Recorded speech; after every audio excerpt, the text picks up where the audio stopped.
Hey guys, welcome to Above the Tree Line Season 2. I'm so excited you've joined us today because we have a new and very special guest that I'm so excited to introduce you to. And I've said so excited twice, which means that I'm really so excited. So let me introduce you to my new friend here, Ashley Miner. Welcome, Ashley, to the podcast. Thank you for having me. I'm so excited to be here. Just such a calming voice. Okay, so I've been listening to your podcast. I love listening to you. Why don't you give our audience and our viewers a little overview of who you are, an introduction? Yes, absolutely. So my name is Ashley Miner. I am 31, originally from Mississippi, but I've been in Texas for almost 6 years in June. Okay. Moved here for a job with the Fellowship of Christian Athletes back in 2020. And currently I am speaking. I am a writer, just launched my first book, Aisle 29, Where Heaven Met My Hurry. And I also podcast. My podcast is titled Come Like a Child, and it references where Jesus says, unless you turn and come like little children, you will not inherit the kingdom of heaven. And so I love speaking, and I just love this space. So thank you so much for having me. Yeah. So in our conversations leading up to this, we've been talking about a lot of different things. We've talked about like waiting on God, which is so painful sometimes and seems so long. We talked about just anxiety, which is something I think that every single one of us deals with. But because we have covered those topics in previous episodes, I wanted to pick your brain. The word that stood out to me was this anxious attachment. And I feel like more of us struggle with that than we know, but I don't think a lot of people know what anxious attachment is. So I want to talk to you about that today. Yes. So if somebody were to say to you, what is anxious attachment? What would you tell them? An anxious attached person is a person who fears abandonment. Okay. So if you're in a relationship, you are very clingy. If you don't get a text back, suddenly you have fear that they will not come back, that they won't text you, that you're going to be abandoned. In friendships, you're very clingy. Oh, man.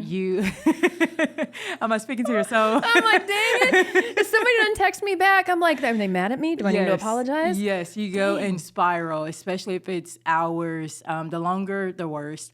And so it's just this fear of abandonment. And for me, it stemmed from childhood. And like you, I didn't learn about it until adulthood, actually a year ago. And it blew my mind. I was like, oh my goodness, I am so attached. How have people even like kept me as a friend? Right. You know, because when you are aware, your mind is so open and like blown. You're like, wow, this is a lot. You know? And so the person who is anxious attached, they have this fear of abandonment, that people are going to leave them, that no one's going to come back for them. And so they overly give themselves to people they think that will make people stay and love them more and deeply. This is hard. Okay. So there are other types of attachment disorders, but we're primarily going to be covering anxious attachment because that's the one that you've struggled with, and that's the one that I'm not identifying with. So just to add a little bit from our AI friend, anxious attachment, insecure attachment pattern marked by deep desire for intimacy, intense fear of abandonment, low self-esteem, and constant need for reassurance. And it says here that it often stems from inconsistent childhood caregiving. So I listened to one of your episodes about your testimony, and I can see just kind of from what you shared how that would contribute to anxiety attachment. So tell our viewers, give us a little, like, how did you grow up? What was your childhood like? Yeah. So I grew up in a single parent household. I have 4 siblings. I'm the youngest of 5. And we all have the same mom, same dad. My dad, I never grew up in a house with my dad, but we saw him and it was very inconsistent. And so we grew up in what we call the projects, very low income, assistant, government driven. In Mississippi? Yes, yes. Grew up in Mississippi. And this environment was very toxic. Like my stepdad was abusive to my mom. It ranged from that to just physical abuse and other relationships, kids, hanging out 10 o'clock at night, no bedtime. It was just, honestly, for a kid, it felt like freedom because we were like, oh, there's no bedtime. I'm not made to do my schoolwork. And so through that, my mom being a single parent to 5 kids, she worked a lot. So we would go to school, let's just say 7:30 a.m., get out of school at 3:30. And some days my mom would have a shift where she went in at 2 and got off at 10. So then we wouldn't see her basically for a full day. So would your older siblings kind of parent you in that? Yes, Okay. yes. So we were at an age where we were all capable of like making a meal, you know, for ourselves. But being the youngest, my older sister pretty much did a lot of parenting when my mom wasn't there, and so we didn't have a sense of time. I didn't have a sense of time. We didn't have cable. And so I knew that my mom was coming back. She always came back. It was just the anxiety of like when, the gap. And so just the inconsistency created this anxious attachment. And from there, I became an adult. And I love people so deeply. People will always, thinking back on it, like my college friends are like, oh my gosh, you like keep relationships for so long. Like, you're so amazing at this. And while I think some of it is natural for me and just how God created me, I do think now looking back, a lot of it was probably stemming from this anxious attachment of like, don't leave me. Like, I want to be your friend. And so honestly, it was about 2 years ago, I was online dating. Yay, to dating apps. Oh my gosh. And this guy, it was going so good for like 2 weeks, Lauren. And it was a sudden, hey, like, this isn't it. I mean, it was like online, oh my gosh, that's a whole nother episode. But online dating is so crazy. But this was like the first time I was like, oh my gosh, this may actually work. Strong believer, all the things. And I told a friend about how he ended things. I was so shocked. I was like, what happened? Like, it didn't feel like anything was going wrong. And she sent me a post on Instagram that said, how to know if you're dating a dismissive avoidant. Dismissive avoidant. Yes. Okay. And so that's another attachment. And honestly, an anxious person and a dismissive normally attracts each other because one is anxious and then the other struggles to be vulnerable. So it kind of like balance each other out. So good. And so I looked at this post and it described him on every slide. And then I saw this page and I went deeper and I saw how to know if you're an anxious attached. And it described me through and through. And so then I went on this deep dive. I started listening to every podcast. I listened to books. Oprah Winfrey's book, What Happened to You, with Dr. Bruce Perry is amazing. And just started this healing journey about 2 years ago. And so it's 2 years. So you're still relatively early on in the journey. Okay. Yes. So when did you decide to start talking about it? Like, how long have you been in the podcast sphere? How long have you been an author? Like, when did that start? Yeah, so I've been podcasting probably like 5 years on and off now, but I just released my book. Actually won't release until February 13th. So it's very new, very fresh. But the anxious, when I learned about attachment styles and just how I had gone through a friendship breakup for the first time in my life. And I know now, like, I didn't know about the attachment styles then, but looking back on it, I was like, this stemmed from an insecure attachment on both ends.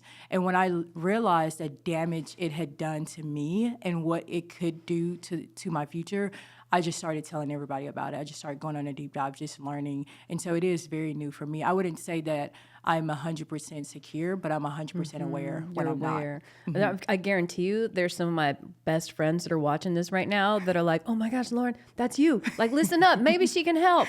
Okay, so you went on this deep dive, kind of on this journey for yourself. I do want to add, you said, like, you love people. I love people. And I do believe that that's how God created us to be. But because we live in this broken Genesis 3 world, there's kind of a perversion of what God designed us to be. So it's like we're supposed to love people, but then mine kind of got like twisted into becoming like a people pleaser, which is not what God had planned for me.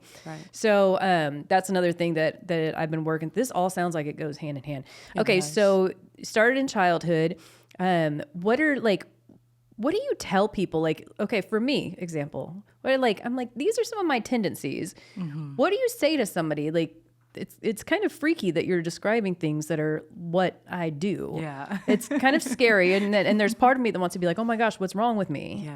Yeah, absolutely. No, your feelings are so valid. I think everyone, my best friend, she is a dismissive, and it's not a surprise now. Like, the two attract one another.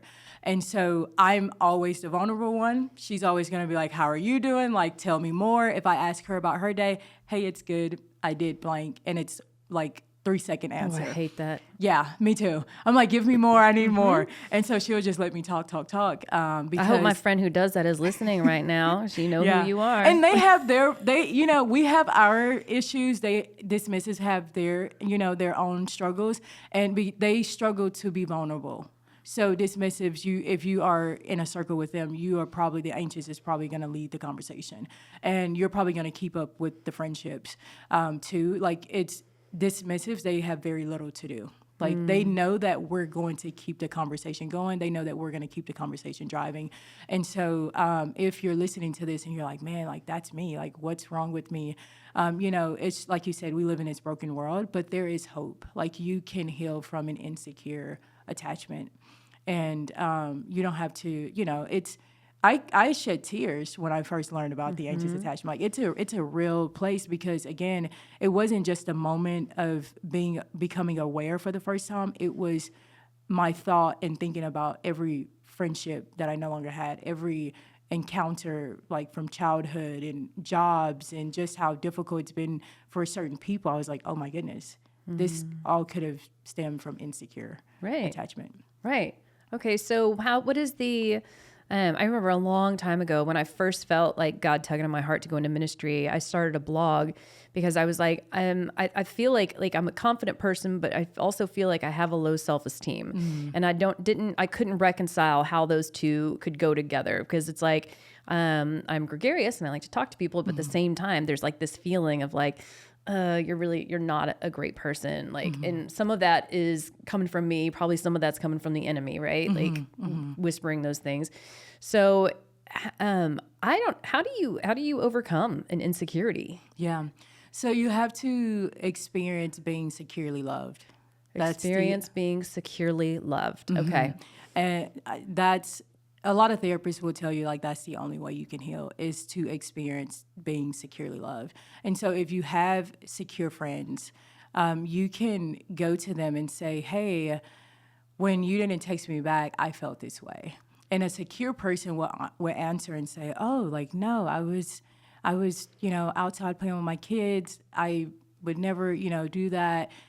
Just in the future, how about we schedule a time, 30 minutes during this time? I want to be respectful of your time and my time. An insecure person will throw it back on you and say, no, you just feel like that. Like, it's you're having issues, you're having problems. But it's, I don't know that I've met a lot of secure people. Now I'm meeting more of them, but when you meet a secure person, something can happen in your life. You can, get into it with a coworker, or, something happened at the gas station and they're just at peace. It doesn't bother them. And you're like, for an insecure person, you're like, oh my gosh, look what such and such did to me. Or somebody said something a certain way and you're like, did you hear how she said that? You gotta like build an army. Like, y'all understand. Like, right. And so that person, the secure person, they grew up probably in a home of being securely loved. Okay. And they probably didn't, their parents or their guardians probably affirmed them a lot. So when you say that you feel insecure or not as confident, there probably was a lack of affirming somewhere. Well, see, that's what's really interesting, because I grew up I have a great relationship with my parents. They've always cheered me on in everything that I've done. I've never doubted their love for me.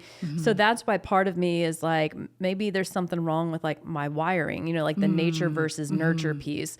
Yeah. But I feel like a lot of mine probably started right around like high school, like right around that time of like becoming an adult, and then just kind of got exacerbated through college. But it could also be, insecure love, like from boyfriends, insecure love from friends who decide they don't want to be your friend and they go hang out, they dismiss you and go hang out with somebody else. Right. I think it was just the result of a lot of broken human relationships that was like, okay, I've really got to hold on to these. So it's like now if I don't contact one of my friends, like it's been like 4 days, I'm like, I got to call them and apologize. I'm like, Yeah. I'm so sorry. Are you mad at me? Are we good? Overly apologizing is It's exhausting.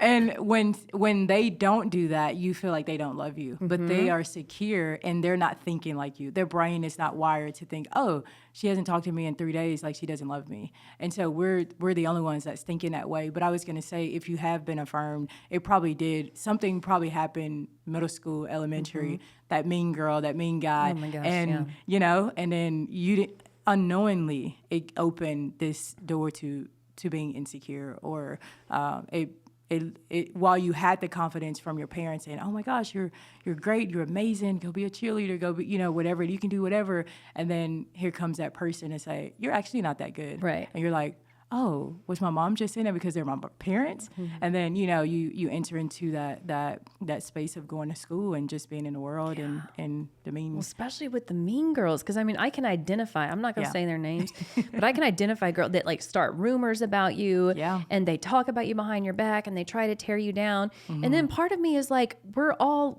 women. Why can't we have Right. like almost like a sisterhood? Why can't we have each other's backs? Like, there's so much women on women fighting all the time, and that's what I grew up in. But okay, so what are the steps? Like you talked about being securely loved. I would assume the most secure love you can have is from your Father God. Just experiencing. So I've even read a lot of books on like just experiencing His heart, like Yeah. sitting in His love, like knowing that you don't have to earn His love, and that He loves you because you're created in His image, and He died for you. And sometimes I don't understand what kind of the blockage is, where it's hard to accept the Father's unconditional love. Like, where does that stem from? Yeah. I think, I think so much of experiencing His love is just being with Him. I think we've gotten so uncomfortable with the stillness and solitude of just being, that if there isn't something physical I can hold that He's given me, or if I can't visually see something happening, then we begin to question, where is God? Does He hear me? Is He moving? Is He coming? And there's a quote by Mother Teresa. An interviewer asked her, what do you sound like when you're talking to God? And she said, I'm rarely ever talking. And then he said, what does God sound like? And she said, He rarely talks to you. And He rarely talks? yeah, it's what she was saying is, it's His presence. We just enjoy each other's presence.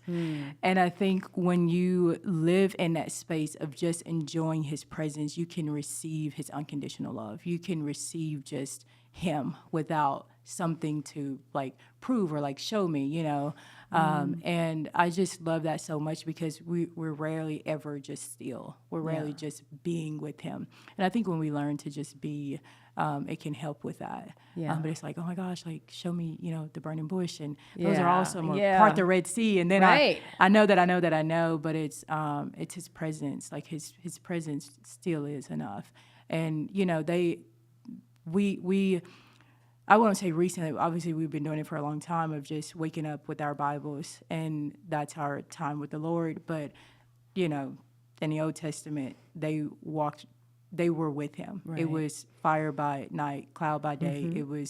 That was being with God, Right. It was them hearing the Father's voice. Yeah. And so it's like, man, can we discern the voice of God? Today there's so many noises.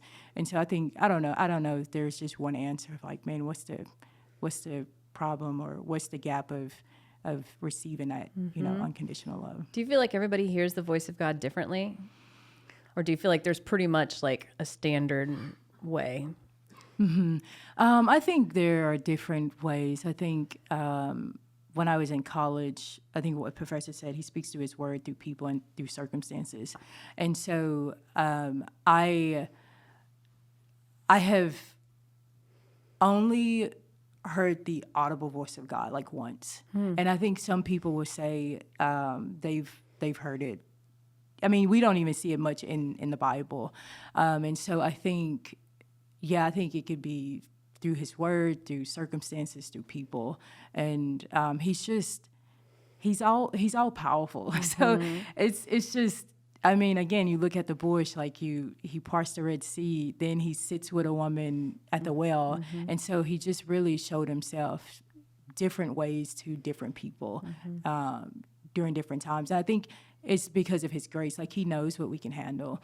He could have easily gone to the woman at the well and said, hey, the man that you're sleeping with is also not your husband. But he started with, can I have some of your drink? Right. And it was so personable. He crossed the boundaries and racial boundaries, and there's gender issues there. And I think he just knew how to come to her so that he could then get to the real, issue, so that she could live and drink from the true living water.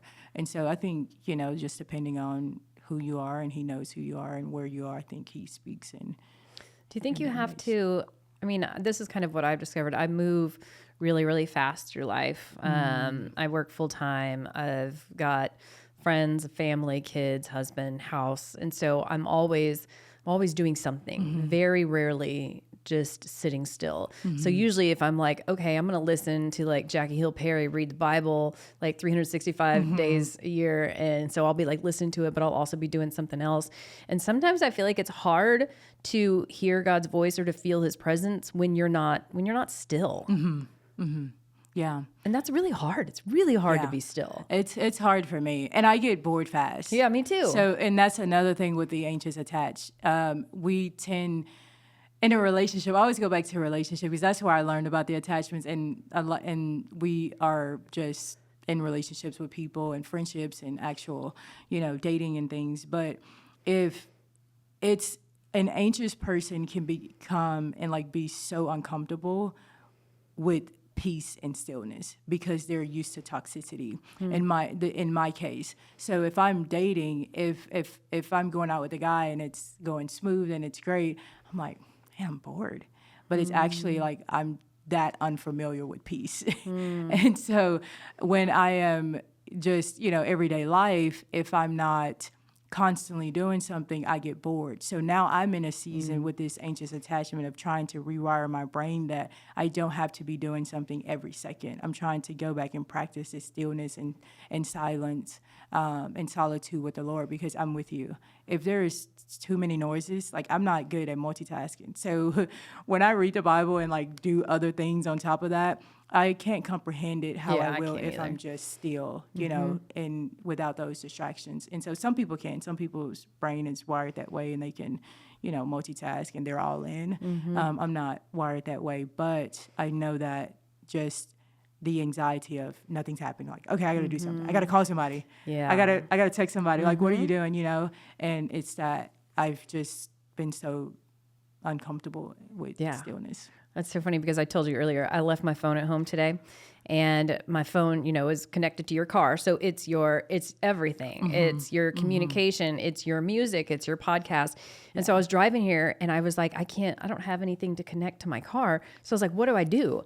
I don't have a podcast. I can't call my friends. I can't like listen to the music that I want to listen to. And I had to go back and listen to the actual radio. Yeah. Like the actual radio stations. And I was like, I don't even know what these are. I was scrolling through like country and hip hop.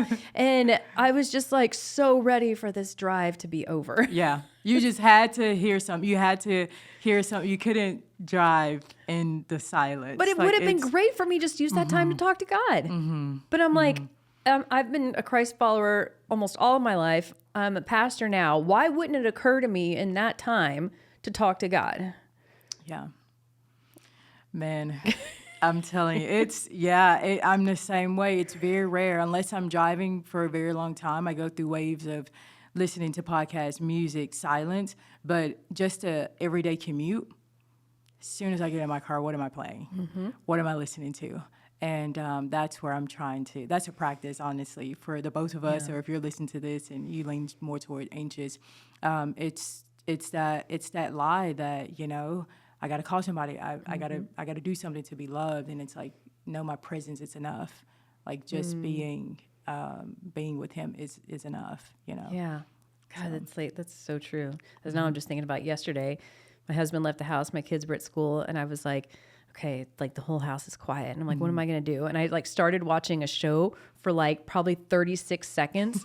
And I was like, I'm going to call somebody. And like, that's the way that I'm wired. So we've talked about like experiencing secure love.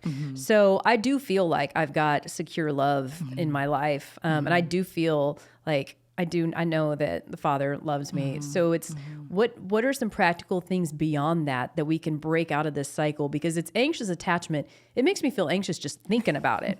Like I don't want to feel this way. What are we supposed to do? Right. I think some practical steps is to, when you do feel anxious, when you want to call someone, just try and say, why am I calling this person? Am I really trying to connect, or is it feeling the void of the anxious? You know, if you feel like, oh, this person doesn't love me, I write down, why do I think that? And a lot of times when you write something out and you verbally address it just to yourself, it slows you down. Like it just slows you down, so because like journaling. for us, right? Like journaling is huge for me. Journaling my thoughts, because my natural instinct is to go to my friend and basically share my journal with her without, actually physically writing. But now a practical thing for me in this season, I am journaling first. I'll put it in my notes, and also prayer. Yeah. Just like, I think as believers, and I love to pray, but I think, sometimes I'm going to my friends first. Sometimes I'm going to the web first. And it's like, just, again, for us, the adrenaline, we got to go. It's just the practice of slowing down. And so for me, not waking up to my phone, that's a big one. Just starting with that silence and solitude. And then before I call anyone, I'm just making that a practice. Why am I calling them right now? And you'll be convicted. You're like, I don't really need them. I know. I just talked to them yesterday, or just talked to them this morning. And I do this with my siblings. Like I have 3 sisters and we're really close, and I'll call them 3-4 times a day. And I'm like, now I'm just like, why am I calling my sisters? Like, yes, I love them, but is it because I know there's nothing else left in the day? I don't have anything else, and I don't want to sit in the silence. And so I think a practical step is just to ask, why am I doing what I'm about to do? And I think you'll be aware and convicted, and then you just breathe. So it's almost like, I know like with a lot of like homeopathic remedies, it's step into the thing that is like causing you pain. Like one of my girlfriends told me, like, if your throat's sore, like drink something with cayenne in it. It's not like, it's not doing the opposite. It's putting something spicy on top of something that already hurts. So kind of, I see the correlation between what you're saying is silence makes you uncomfortable. Stillness makes you uncomfortable. The thing you have to do is you have to throw some silence and some stillness in there and just sit with the discomfort. And then eventually you think you get more comfortable with it. Yes, absolutely. Like the state of my insecure attachment 2 years ago to today, tremendous change. For me, I wasn't affirmed as much in my childhood. So in my bathroom mirror, I have affirmations. I am a child of God. I'm his beloved. And I'm saying that to myself daily. And this is also a practice, even if you were affirmed by your parents and you come from a healthy household, if you will. I think still saying those things, even though you know them, but saying them out loud helps, because again, the reason why we're calling all these people and texting is just to be reassured. Right. Yeah, like, that's exactly what it is. It's this reassurance, like, do you still love me? Are you still here? Okay, I'm good. I just, I'm calling in. And it's honestly, it's not really fair to them, because they're not thinking that. Right. We're playing this card of, okay, how do I keep in her life? How do I keep in his life? It's given a lot of responsibility for your feelings. Yes. Yeah, that's not fair. Yes. And so we have to step into the silence. I think a good practice is going to eat dinner alone, or at a restaurant. That may be really difficult for some anxious people, because it's like, oh my gosh, I'm alone. Like you seeing all these people with people, and that's still a little difficult for me. But just showing up, going to a dinner by yourself is a good practice. And once you continue to do it, you will grow into secure attachment. I think one of the lies that I oftentimes will buy into is like, I'll wake up in the morning, like before I've, sinned majorly, I don't know, I will feel like, yes, I'm a child of God. God loves me. But as soon as I make a mistake, as soon as I sin, I feel like I'm like, well, all that's out the window. He doesn't feel that way anymore. And that's a straight up lie from the enemy. Yes. It's like, Yes. God knows that, everybody's sinned except for Jesus. God knows you're not Jesus. God knows you're messing up. God knows your thoughts, but he still loves you anyway. And all of that sin, like that's nailed to the cross. Like you don't have to carry that anymore. But I think a tactic that the enemy uses is like, here, carry this. Here's shame. Here's guilt. And it makes you less powerful as a Christ follower because you're not operating as somebody who really is a child of God. You're operating as like a sinner, Right. Sinner saved by grace. Right. And I think as hard as it may be, I think speaking to that lie, like in Genesis, whenever God was with Adam and Eve and they had hid from him, and he said, they said they were naked. He said, who told you that? And I love that so much because then when the enemy lies to us today, I can pause and say, who told you that? Yeah. Where's that coming from? And you speak to that lie and say, that's from Satan. No, God loves me. He separated my sins as far as the east is from the west. Like there is nothing, nor death, nor like nothing can separate me from the love of God. And I think we just constantly, like continuously speak that word. And it doesn't always change one time. And that's the thing. Like, of course, Satan, he's good at his role. He's going to keep coming back. He's going to keep throwing blows, but we keep coming back with the word. The word, the blood, our testimony is like overcomes, Right. We overcome Satan. And so we just keep throwing it back. No. And we see that, when Jesus is in the wilderness with them, he just kept going back to the word. Yep. And it wasn't one time and Satan was like, okay, I'm done trying. No. He's like, oh, if you're the Son of Man. It was question after question, and he still went back to the word, And so I think just asking yourself whenever the lie is, oh, well, you're not good enough. You're just saying, who told you that? And then it's Satan. So I know he's a liar, Yeah. and that's what I do. Again, I could practice it more because sometimes a lot of times I do still sit in my thoughts, but the more you're aware, I think the quicker you will speak to those things and just say, nope, not today, Satan. That's fantastic. So we've gone a little bit over today, but we haven't even covered your past with Fellowship of Christian Athletes. You're a college athlete. Basketball is your sport. Yes. There's so much more to get into here, but I'd love to have you back on another episode. And just thank you for sharing. Thank you for your vulnerability. Thank you for bringing this subject to light. Yes. It really wasn't really on my radar until I started, like, I don't know, maybe I started like listening to your stuff, and then social media was like, hey, you might want to get this attachment app. But it's been very, very helpful. So thank you so much. Yes. And I want to thank you guys just for tuning in. Thank you for being a part of the Above the Tree Line family. I want to encourage you guys to please continue sending us your thoughts, your questions, your feedback. You can write it in the comments section on the YouTube video. You can send it to acfellowship.org/podcast.